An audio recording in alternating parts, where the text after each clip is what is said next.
My head gently around the doors as little as I can and still see.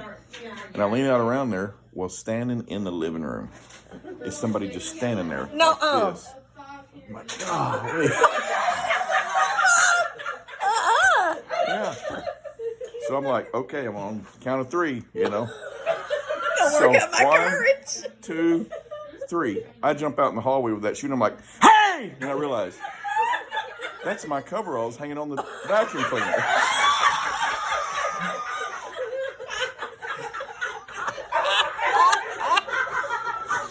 We had one of them real tall vacuum cleaners and it was cold.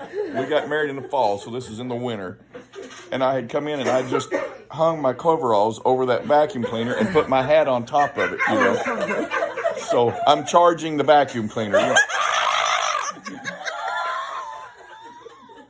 She used to hang one of them full-length mirrors down in the hall by the bedroom before you walk. I don't know how many times I'd walk by that thing, see that move over on it, thought somebody's there. You know what this woman did to me one time? We hadn't been married about 2 years, maybe a year. We had a dog down there at North Carolina. That thing would climb up in the insulation in the trailer. And as he climbed up, it sounded like somebody walked across the floor. And my wife, she Woke wouldn't him up. Huh? I woke you up. My wife, let me get back to my story, okay? My wife would not put curtains on the windows. I had lace curtains. Lace curtains. Lace curtains. Yeah, ask Buddy about lace curtains. Anyhow, she heard a noise. And She said, newlyweds. Daryl. Yeah.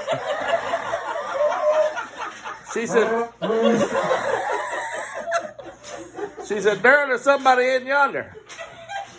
And this is, we hadn't been married very long at all at this time. I didn't know how big a chicken he was yet. You want to sleep sometime. Anyhow, I told her to get in the bathroom. Our room was right here. The bathroom's the other end. He went all marine on me. The windows was that far from the ground. Yeah, they were. The windows was real tall in that house. She didn't have no curtains on the windows. I didn't know if it was outside. Lace. It was I had lace curtains. I know where this story's going. The divorce court if they keep on. Yo, heifer, quit interrupting me. Anyhow, I told her to get in the bathroom. I'll go down and see what it was. This old heifer, I got down on my knees trying to go, or my stomach trying to get under the windowsill. He Marine Corps belly crawled. That's what he did. Well, about 30 feet on the other side, there was the kitchen was, or the living room and the kitchen, and I came up that far wall over there. And by the time I got back up to my knees again, she was right behind me on my head. She said, "You see somebody?"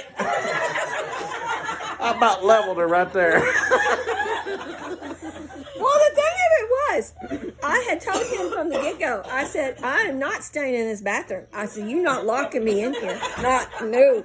He said, you go in. He said, woman, you go in there and lock the door. And if anybody says something to you, don't open the door unless it's me.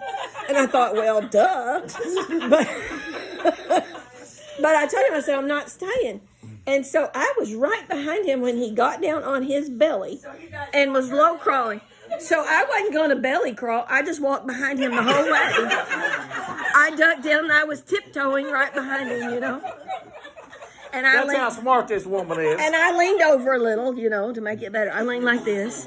And we get down there to the back door and he raises up just a little bit and he's looking and I seen him go like that. So I just leaned over and I said, did you see anything? And he grabbed me and slipped me down. And he was like, he said, you stupid thing. You know, actually, going to the bathroom was